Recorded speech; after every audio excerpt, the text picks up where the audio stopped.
Hey everyone, it's Tyler.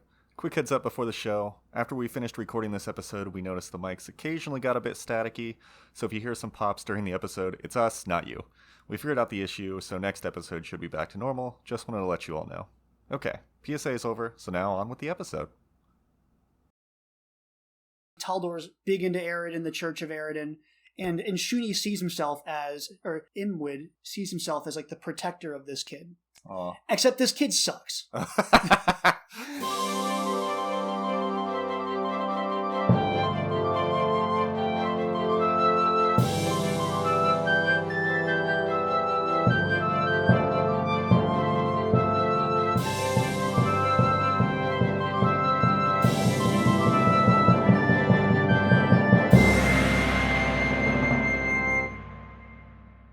Hey there, welcome to the Tabletop Travel Guide, the podcast where we explore fictional worlds and civilizations right from the comfort of our own table. I'm Tyler, I've been playing TTRPGs for over 10 years, and I'm currently playing in 2 Pathfinder campaigns and GMing a third. I might have a problem. Yeah, I mean, we both do, so that's fine. I'm Ryan. I've also been playing for over 10 years. I am GMing a Pathfinder campaign, and I'm also playing in a Starfinder campaign right now. Yeah, so in the last episode, we started our adventure in the world of Golarion, the campaign setting for the RPG Pathfinder, with the metaphor about charcuterie boards, which I'm told by my wife kind of got away from us. Apparently, neither of us know how to build a proper charcuterie board. No, so don't take food lessons from us. But regardless, while last episode was kind of a sampler of the world, today we're going to dig a little bit deeper and focus on one area of Golarion. So Ryan, what do you have for us today? Yeah, so today we will be talking about the nation of Taldor. Okay. And Taldor is a big historical topic. Where's Taldor? Taldor is in the northeastern part of the Inner Sea. Okay. So we talked about Absalom and the Starstone and Aridin last week. Yeah. A lot of that's going to tie into what we talk about today. You could probably even see Absalom from like a clear day from Taldor. Oh, that's cool. And so here I actually have like a historical artifact. Oh. It is an old postcard Okay. from Opara, which is actually the capital of Taldor. Nice. And so I'm going to show Tyler here. That looks very picturesque. Yes. This is Taldor at its peak. We got literal gilded ceilings or gilded roofs made of gold. Like gold domes. Gold domes. We got marble. You got some crystal blue water. Crystal blue water. It's a shining, beautiful empire at its height. Nothing could stop it. I would vacation there. That sounds awesome. Of all the places we've talked about so far, this may be our best chance so far for a decent vacation. I like it. Let's go there. Yeah. We talked a little bit about before the Age of Anguish. Starfall happens, meteors come flying down into Golarion, and lots of people are injured and killed. The Alzanti, specifically, the Old Empire, is fallen. And some of those refugees, they hit the ocean, and they go east. And they go all the way east far enough until they get into the Inner Sea. And they keep going east till they get to where Taldor will eventually be founded. What they end up doing is, you can think of very early, almost prehistory Taldor as kind of like your Greek city-states. Okay. They all set up little small bastions, little towns, little cities. They build walls. And every summer they go out and they fight each other for 50 feet on one side of a river or another. It's very, very chaotic. There's not a lot of organization. They're just kind of survival mode. Okay. So eventually, in 1293, before AR, BAR? I think they just do minus whatever. Minus. So minus 1293 AR. Grand Prince Taldaris. Okay. Which is a great name. Yes. Of the city-state of Opara. He's had enough. He goes, you know what? I'm going to be the very best. Okay. And he raises an army. He goes, you know what? I am like the embodiment of everything you want. I was raised by wild lions. I was adopted by the army. Is that true? Was he actually raised by wild lions? It can neither be confirmed nor denied kind of a thing. So it is possible he was raised by lions. It's probably unlikely he was raised by lions. But you never know. Yeah, but the story goes he was raised by lions. A bunch of Oparan soldiers just find him and adopt him. Okay. So he's now like the child of the soldiers. And he eventually kind of rises through the ranks and becomes the leader of Opara. And like I said, he's had enough. So he goes on this 12-year campaign. Oh, wow. To, whether it's via warfare, economics, diplomacy, whatever it takes, and he unites Taldor, at least core Taldor, the central 15-ish provinces, the 15-ish major city-states, into a united nation. Okay, so it was pretty small up until then. Yes, yeah, he comes in, he goes, we have to stick together because there's bad things like orcs and kobolds and dragons and all kinds of other scary things in Golarion. So I'm going to be in charge. Okay. And it's not even called Taldor. It's only after Grand Prince Taldaris dies that everyone goes, aha, we should call ourselves Taldor. Fair. And there you go. We now have Taldor as a nation. Okay. And they do really well for the next 600-ish years.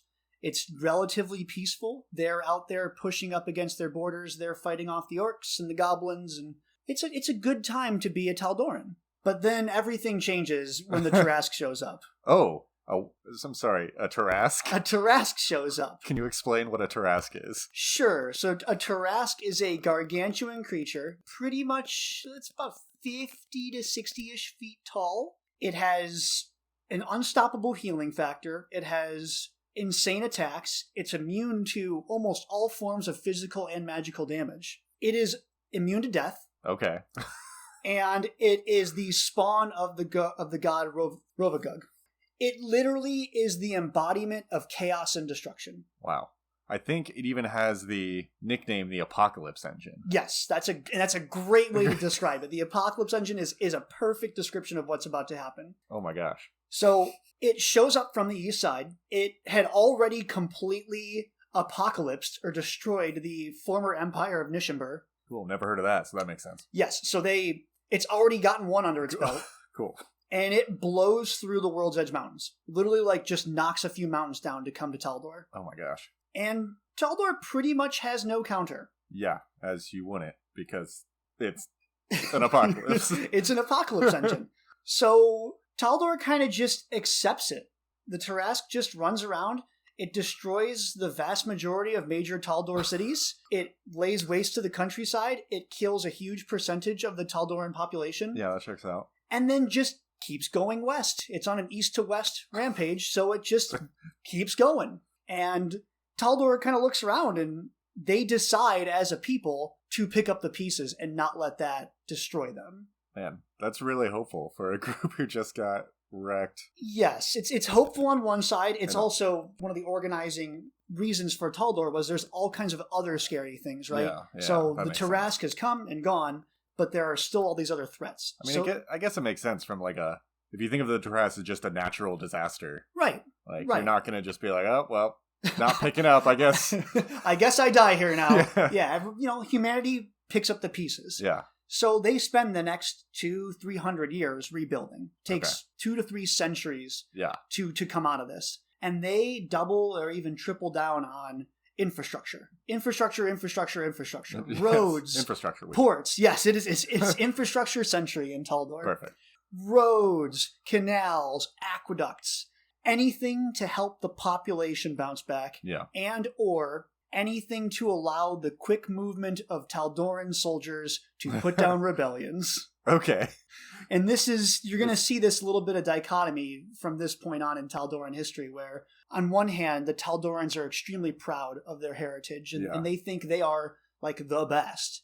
But at the same time, Taldor is a very strong military state, and they kind of go out and put people down and put down rebellions and explore a bunch and do a whole bunch of other stuff. Yeah. So then Taldor is slowly rebuilding, and there's a nation to the southeast called Kadira. Okay. Kadira and Taldor start to also skirmish. Makes sense. So they've just kind of come out of this rebuilding process, and now they're already in a cold war with a nation to their southeast. And it's looking like things are going to get way worse, and then our buddy Aridin shows up. Yeah, Aridin, a friend of the pod, you might remember. Can we please call Aridin friend of the pod every single time? That is so perfect, because he's just going to keep popping up all over the place. So especially from Opara, you could have probably watched the Starstone stuff occur. Was Opara around before Absalom was Oh, yes, for sure. 100%. So Opara is a civilized capital when the raising of the island occurs. So you just come out one day and you're like, I love was there an island there? That's new. Oh, okay. So Aridin shows up. He brings the island up. He starts establishing Absalom. And being Elzanti, the literal last Elzanti, Taldor sees in Aridin like their heritage. They see themselves as the inheritors of the Elzanti tradition and the Empire. So they immediately go all in on Aridin. Okay. Aridin is now their patron god. Aridin's faith is now the official state religion of Taldor. They are 100%. Aridin's our man. He is our guiding light. Yeah. What could stop us? They have this big, I don't want to call it a complex, but they are so strong and so confident at this point. They decide to go exploring. Okay. Why not? Yeah. You're already on the top of the world. Might as well keep going. Right. And by exploring, I mean forming large armies of conquest and heading out into the wilderness, which they think is wilderness, but is in fact inhabited. Shocked by this. A group of too big for their britches. Attention, barbarians. We are here to civilize you, is what the Taldorans decide. Okay. And when I'm kind of explaining, because there are lots of explorations here. Yeah. Using air quotes around exploration. Big, giant air quotes. Picture like the Roman Empire. So we've won the Roman Empire, the equivalent, they've gotten Italy under control. But now the Romans are like, oh, we can do better. The Taldorans are like, oh, we can do so much better. Aridin's at our back. We can't be stopped. So they have the Great Army of Exploration, which will retroactively be called the First Army of Exploration. Makes fair. General Porthemos, he goes, okay, to the north and the west, there's this big forest, the Verduran Forest. There are these evil, sinister, vile druids that harass our homes. They destroy our roads, and they prevent the progress of civilization. So I will liberate the forest. Perfect. Protect the forest from the druids who like forests. Yes. The druids do not agree with this, but he is successful in stamping out the great evil of the druids. Mission accomplished. So then he turns north and goes, oh, well, there's this continuous, other areas of unexplored barbarian regions. There's lots of rivers. So we go north, and we continue exploring and conquering. And what some of these parts will turn into eventually are the nations of Gault and the southern parts of the river kingdoms. And then he gets through all these places, he establishes protectorates, and he goes, I'm not done yet. I'm going to go further west. So he turns his whole army, and they keep marching up until they hit Lake Carthan. And what they explore will eventually be Keonan and Razmirin. Okay. And after all of that, and this is a 10-year process to go exploring. Yeah. Exploring. Just move an army. Right. 10 years. We're just exploring. That's 10 years. Fair, yeah. 10-year campaign. He says, I've had enough. I got it. I did it. I've explored all I can explore. And he ends it. Okay. And that's 37 AR. So Taldor leans in. They start to settle these places that they've explored. Yeah. And it takes them 500-ish years to get the bug again, get the itch. Yeah. They have all these wonderful lands. They have all these new peoples under their control. Maybe we should go exploring again. Yeah, there's always more lands. There's lots more land. So 499 AR. Okay. The second army of exploration. So that's what, 4? Okay. So we went from 37 to 499. So right about 500 years. Okay. Yeah. Wow. We had that little lake we found. Yeah. Wouldn't it be cool if we kept going along the lake? Okay. There's lots of room to explore around the lake. So they go north and west around Lake Carthan. And they explore all of the other humans who live in these lands, called the Kelids and the Varisians. Oh, yeah. Okay. And they explore them real good. Real good at exploring. And the Kelids and the Varisians are not organized. They put up a good defense. Yeah. But they're no match for this. At this point, Taldor's 1,000 years into empire building. Yeah. So they have no chance. Yeah. So the empire explores all over them. Get explored all over. They get explored. And they go all the way around the northern peak of Lake Carthan, and they start coming back around to the south. They explore Lastwall, what will become Lastwall, Ustalav, Molthun, a little bit of Nirmathas. And they go further west, and they go, okay, whoa, there's a couple orcs here. What's a couple orcs? We've dealt with orcs before. Little do they know that the Hold of Belskin is here. Oh, quick, what's the Hold of Belskin?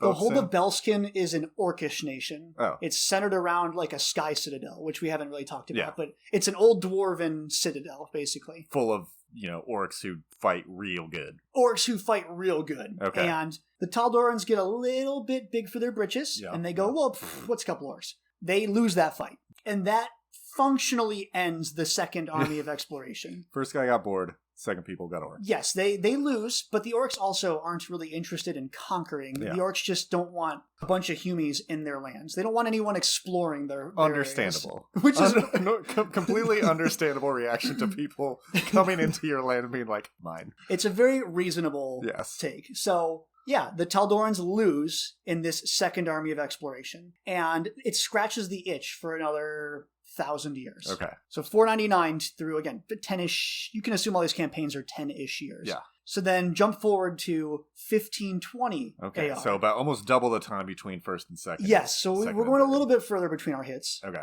1,000 years. We have the third army of exploration. Okay. And this is probably one of my favorites because we have a domestic crisis that is one of the causes for this army of exploration. On Kortos, the island that Absalom got risen up out of the lake, out of the inner sea. Yeah. Oh boy, Taldor is hemorrhaging citizens. They're all going to Absalom. Okay.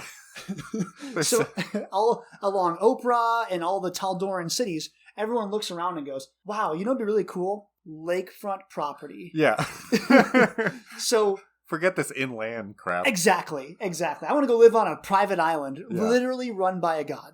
Who won it? Right. That sounds great. Right. So in response to this domestic crisis where they're like, oh my gosh, people don't think Taldor is awesome. Like everyone wants to go to Absalom instead. Let's go exploring again. Baby, please come back. I'll go exploring for you. We can do it's just like the old days. We'll go exploring again. We'll get our glory back. We never travel anywhere anymore. And so this time they think, okay, we went north and we kind of encircled at least part of Lake Encarthan. Let's just go straight west. Okay. So we're going to stay next to the inner sea and we're just going to go as far west as we can. We think there's an ocean way out there. Let's see if we can reach the ocean. And they're ultimately successful. They go all the way along the northern shore, all the way to the western edge of Avistan, where the Arcadian Ocean is.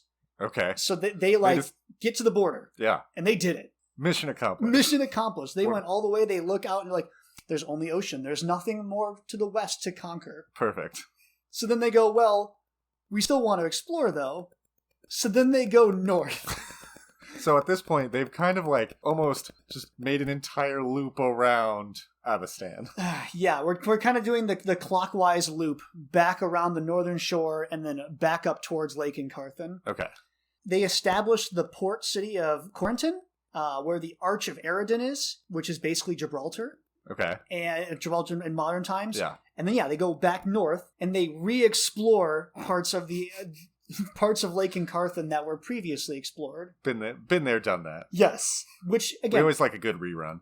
Always like a good rerun. They still stay away from the orcs. Yeah. They respect the fact that they don't want to fight the orcs. Hard border, hard stops, but they explore areas and ultimately establish places that are going to be Andoran, Cheliax, Isker, Ravendel, and Nidal. Okay. So 5 other nation states will eventually come out of this. We're an empire now. Yeah. It wasn't just buffing our confidence up. Taldor is an empire. Yeah. And it went so well, we're not very long until our next hit. Okay. So it's not going to be another 2,000 years or... No. Okay. No. In fact, it's only about 150 years. We go from 1520 to 1683 AR. So the shortest amount of time between explorations. Again, you're you can't be stopped. We just went all the way to the ocean. We have basically the country. Exactly. The fourth army of exploration. Okay. So General Callistus is thinking, I need to build my personal resume. And what better way to build your resume in Taldor than some good, old-fashioned exploring? Of course. So he goes north, kind of out of where current-day Andoran is. Okay. And he fully now explores and integrates Isker, or what will become Isker. And while not huge in terms of territory, this is the first instance of what we can, in the podcast, probably call a straight-up genocide. Oh. Where he rolls in and he starts the war, but there will it'll last for centuries, called the Asbidel campaign. The Taldorans will pretty much slaughter the Isker people. So we went from quote-unquote exploration to pretty hard into real bad. Yes. The Taldorans at this point, no one can really stop them, at least in the northern part in Avistan, and they don't like the people of Isker, and they exterminate them and move back into their lands and take their lands and their gold and their resources, and they win. Yeah. The Fourth Army of Exploration is wildly successful from a Taldoran perspective. Yay. Yeah, it's bad. So then we have from 1683 to 2009 AR, so we make it 400-ish years. Okay, we got the bloodthirst out. We got the bloodthirst out a little bit. We want to go even further north. Oh my gosh. So we... Guys. And there's not a ton of record about who was leading this exploration. Bits of Numeria, Brevoy, what will eventually become the River Kingdoms, all of that is formally now explored and annexed into the Taldoran Empire. Oh dear. And this is kind of peak Taldor. So if you look at like the map, we are pretty close to, it's not going to get any bigger than this. We'll add some of the maps and the routes to our Instagram page. Yes, we'll get some sort of annotations up there. Yeah. So only less than a generation, I guess one generation, from 2009 to 2080, Taldor looks around and goes, we have conquered functionally the entire continent of Avistan. There's not a whole lot of other places to go. We don't want to deal with the orcs. I don't like orcs. So let's go south. Okay. So General Estros Maraban, he does an amphibious landing across the inner sea into Garund, which is that southern continent. Yeah. And it goes great. Oh, gosh. At least initially. Yeah. They successfully land. They have this gigantic siege ram called the Worldbreaker. Of course you would. Which, like, magically, if you bang it into a wall 2 or 3 times, the wall just crumbles. They are an unstoppable... They are almost as unstoppable as the Tarrasque before. They are, almost a force of nature. The Apocalypse Engine, followed by the Worldbreaker. Yes. They got inspiration. Yes. So they're doing great, and they do great for 9 years. But they run into this guy called the Gorilla King. Oh. And they have the Battle of Nazca in 2089, and they lose. The Gorilla King defeats them. Nice. And they are forced to essentially tuck tail. They walk the long way back around the inner sea and end up back in Taldor, like Taldor proper, their central provinces. Yeah. This is the fall, right? So we are at Taldor Prime now. They have a little bit of territory along that eastern corner of the island, of the lake, and it's only going to come down from here. So they ended with the Worldbreaker. Yes, and they lost the Worldbreaker. Oh, yeah, you don't want to lose that. We have this awesome weapon called the Worldbreaker. Well, were you watching it, Tyler? I knew I left it somewhere. Dang it! We left the Worldbreaker behind. It was here last time I saw it. It is rumored that the Gorilla King keeps the Worldbreaker, like, hanging in his throne room, and he, like, shows it to all of his visitors, like, yo. Heck yeah, I would. I'd mount that stuff on my wall. You want to hear about the time I beat the Taldorans in one man-on-man combat? Man. And then points to the Worldbreaker. Yeah, I ain't even mad. That's, Taldor might have started out pretty cool. That seems like they got what was eventually coming to them. Eventually you're going to hit a wall that's too big. Yeah, but you can look back, right? So they're established, like the first peoples, Taldor proper is established in negative 1293. Okay. And we are currently in, like, Taldor Prime, 2086. So you're like, over 3,000 over 3,000 years? Over 3,000 years. 3,000 years. And there's still a lot more to go. But at least for my history of Taldor, we're going to kind of stop here. They have all the people, all the territory, all the resources. Everything's going wonderfully. And spoilers for next part, things are going to start going less wonderfully. So we have hit the apex of the roller coaster. Yes. And there's nowhere to go but down. Yes, but if you were, like, if we're, talking about vacationing, like, if you were to go to Opara right now, you are the center of, like, the civilized world. Yeah. Everything flows into Opara and the Taldoran Empire. It's the Roman Empire at its height, right? Yeah. Every cultural, scientific, everything is concentrated in Taldor. I'd vacation there. That sounds awesome. It would probably be, again, they are gilding their roofs with gold. They run out of things to spend money on. So yeah, gold roofs. Okay. Cool. So that's where we're at. I'm going to stop there at Taldor Prime, in its prime. Perfect. I think that is a great place to stop for the story. Yes, and we can pick it back up next time. Okay. We'll talk about the steady decline. Okay. No spoilers. Taldor. Yeah. Perfect. So, thank you, Ryan. With that, we're going to take a quick break and then come back and talk maybe about some campaigns and characters that might come out of Taldor in its prime. Yeah, we'll find some cool stuff to do in Taldor Prime. Perfect. Hey, welcome back to the Tabletop Travel Guide. Hello. Now it is time for the section where I make a campaign set in Taldor Prime, and then Ryan is going to make a character that we fit into that campaign. We'll make it fit. We'll make it somehow. Fit. Okay. So here's my idea of a campaign set in Taldor Prime. Okay. So beyond tabletop role-playing games, I'm a big fan of board games. Mm-hmm. You know that I have a shelf just loaded with board games. I'm looking at miniatures from the Dark Souls board game on the shelf over here. Yes, that is true.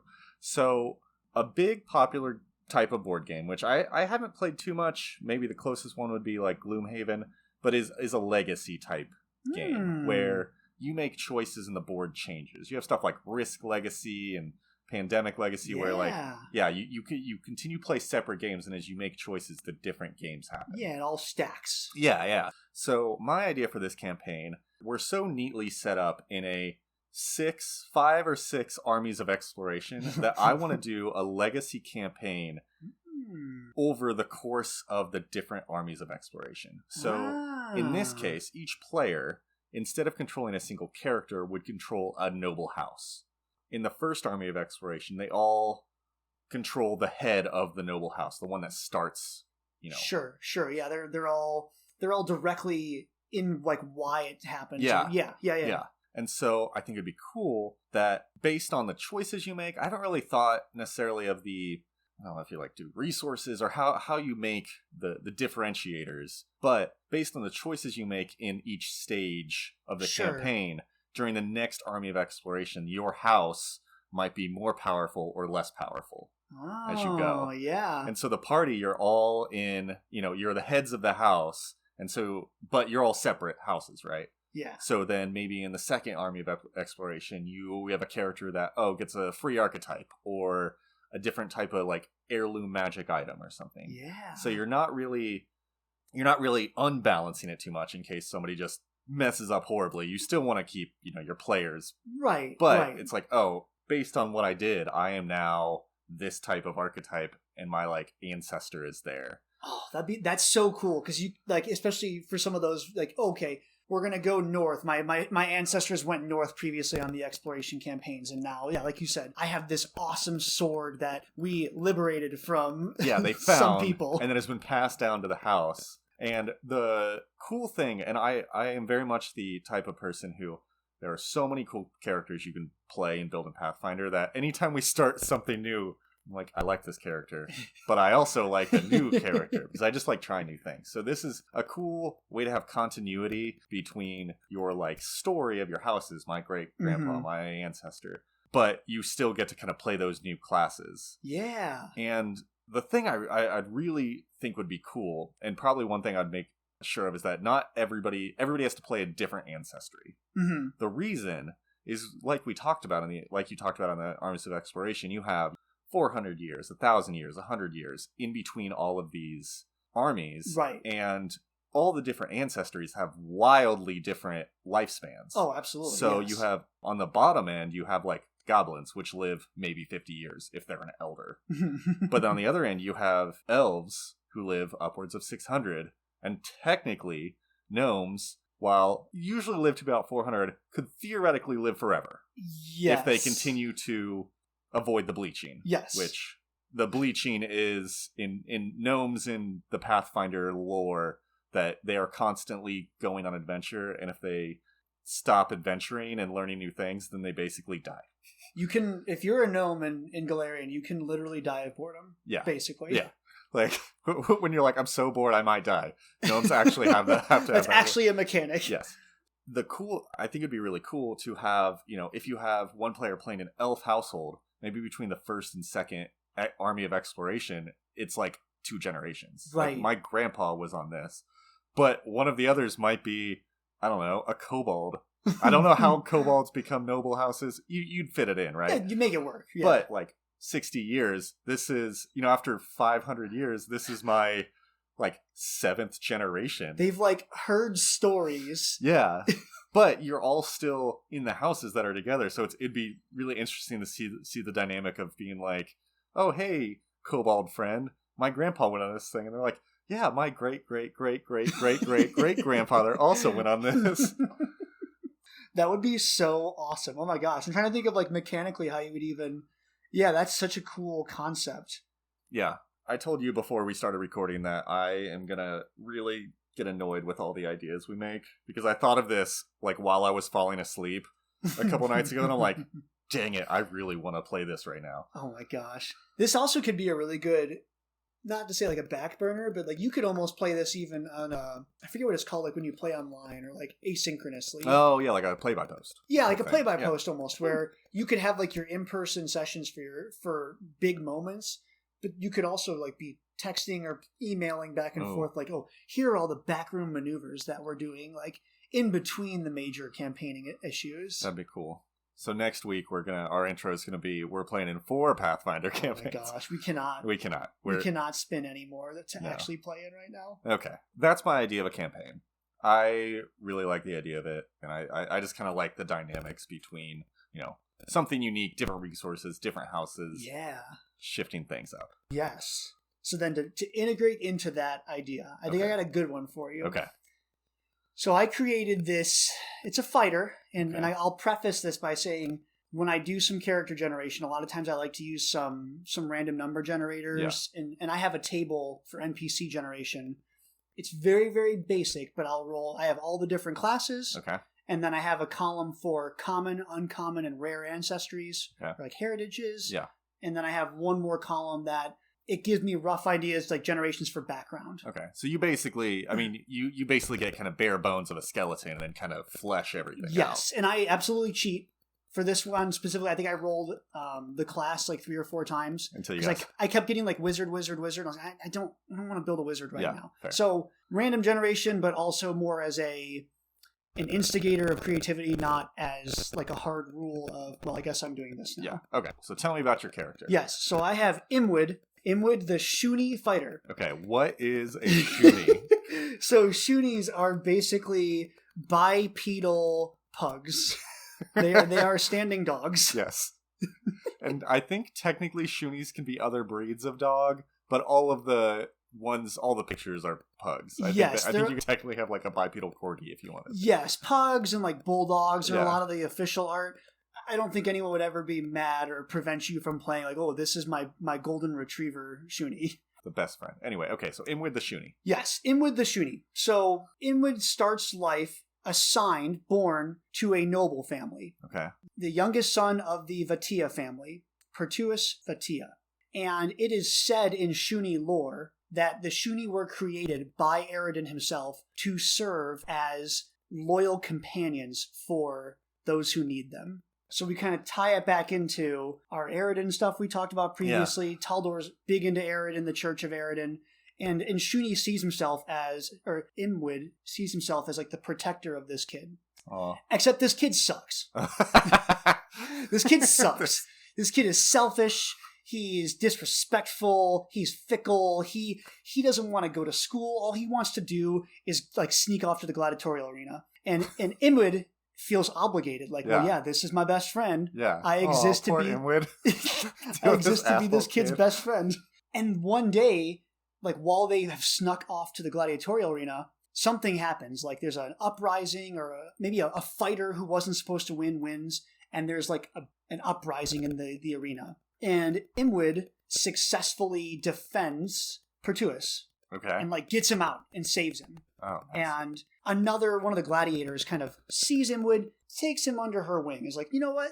That was pretty good. The way you use that shield and the way you protect that kid. Maybe you should be a gladiator. Yeah. So fast forward 15, 20-ish years, Imwood is a famous gladiator who goes out and like performs an opera for all of Taldor to see, supported by his best friend and now like reformed noble Pertuis, who's now like his actual best friend and is also his noble like benefactor to keep him in the fight. So he grows out of his like jerkness. Yeah, there's Nice. no tragic backstory here. Oh, okay. They Okay. are actually genuinely good friends, and he's a good gladiator. The kid's a good noble now, and they're off to they're ready now. They both have skills that would be useful in a campaign. Okay, so if this is the legacy, so they're at this point, assume this is the first stage Sure. character. Sure. So then how old is what do you say, Pertus? Pertus. So how old is he? So I guess at this point... And he's a human, right? Yes, he's a human. Okay. It's young man, Yeah. 20, 30-ish years. And I can see this where he sends Imwyd off either to fight or maybe even as a USO tour kind of thing where he's off to entertain the soldiers and simultaneously keep an eye on things and be an arm of the nobles. Or maybe even he's he could be, I guess, a direct fighting too, or training all the other fighters for one of the exploration campaigns. So then the question would be, would you control... So if you're controlling the house of the Vatia... Yes. Would then you be controlling basically the ancestors of both throughout the ages? I think Imwyd probably shows up as either, the direct ancestors or maybe just a resource. We're well integrated now into the gladiatorial arena. So all of our troopers have additional fighting capabilities. Okay. So Imwyd would be a resource during the first. Yes. And then future would be follow the human. Yes, I think you still stick with the noble bloodline explicitly, but there's absolutely room as well for Imwyd's legacy to also jump in there. I like the idea of having kind of, the noble person followed by the best friend down the line.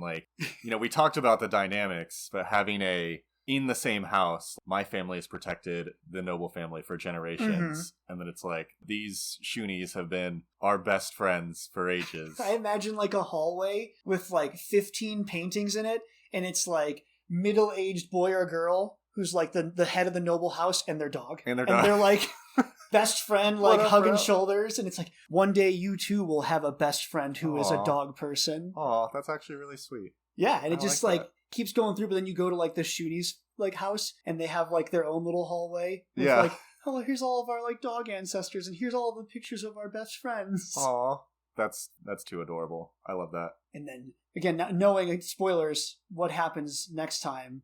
Do you think you'd extend your campaign? No, I feel past that? No, I'd probably end it. I don't want to necessarily go into downfall of Taldor. I feel if this is a happy legacy, and especially if you think of 6 stages of a campaign, is a pretty solid amount of stages. Sure. So I would probably end it at the end. It's and we cut to credits. They live happily ever. Don't think about it anymore. Nothing bad ever happened again. A boy and his dog are happy forever. Yes. Don't think about it. It's fine. So that's what I came up with. Oh. I think that's a pretty good combination. Yeah. That works pretty well. Okay. Yeah.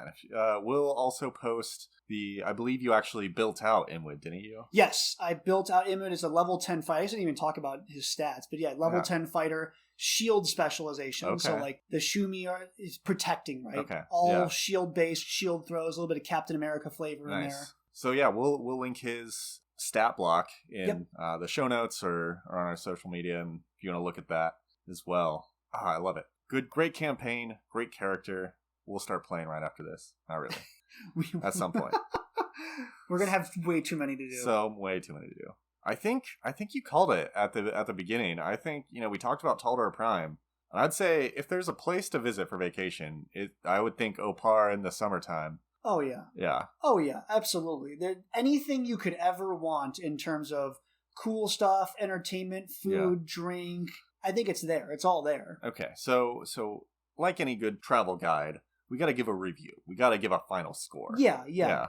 On a scale of 1 to 5 explorations, we're using a measure of 1 to 5 explorations. The most Taldor of measurements. Yeah. Our yardstick for today is exploration. So on a scale of 1 to 5 explorations, how many would you give Taldor in its prime? I'm going to give Taldor Prime 4 out of 5 explorations. Okay. I think it's really, like you said, the height of the power of an empire. Yeah. But also specifically knowing what happened with some of the more genocidal campaigns. Problematic situations. Right. The fruits of empire might not be...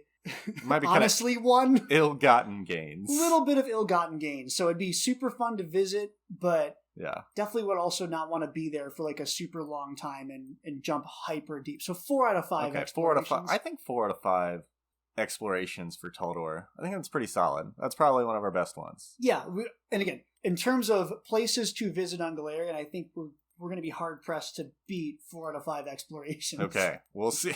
We'll see. So yeah, thanks Ryan for talking us through the history. On the next episode, like you said, we'll be talking about Taldor more today. Remember that I think you ended at 2800, so we're about 2,000 years present day ahead of that. We got a lot to go. We got a lot. There's a lot of other things that happen from now until current day. Cool. That'll all be in the next episode. So until then, safe travels, guys. Happy travels.